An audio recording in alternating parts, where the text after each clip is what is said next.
سلام عشقا، چطورین؟ من مایتی کد هستم و خوش اومدیم به این ویدیو. راستیتش من کلا تو یوتیوب زیاد میچرخم، بعد هی میدیدم لایو میذارن یوتیوبرها 3-4 تا ویدیو یا بیشتر تا الان این ایونت 3500 تا سی پی گذاشتن. بعد من دیگه داشتم فشار میخوردم، نه اینکه یارو میاد درباره یه چیزی 3-4 تا ویدیو درست میکنه، اینکه اطلاعات دروغ بود. مثلا تا قبلش میگفتیم یارو نمیدونه 3500 تا سی پی نیست و 1700 تا سی پی، ولی وقتی 3.5 آپدیت اومده یارو 1 و 2 دوباره ویدیو میذاره میگه 3500 تا سی پی، خب خیلی امیدوار میشن که میگن ما میتونیم ایول یه گان سریز بگیریم، یه گردونه چیزی بزنیم، بعد یهو نمیشه دیگه، میخوره تو ذوقشون. من همین الان اومدم ویدیو بگیرم بگم اگه بیاین تو این ایونت حساب کنین 340 تا سی پیه و 5 تا هفتهشو حساب کنین میشه 1700 تا سی پی.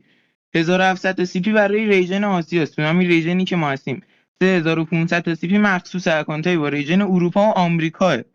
پس دلتون رو خوش نکنین و من خودم دلمو خوش کرده بودم ولی دیگه اینجوری شد دیگه. به نظر منم گردونه نزنین.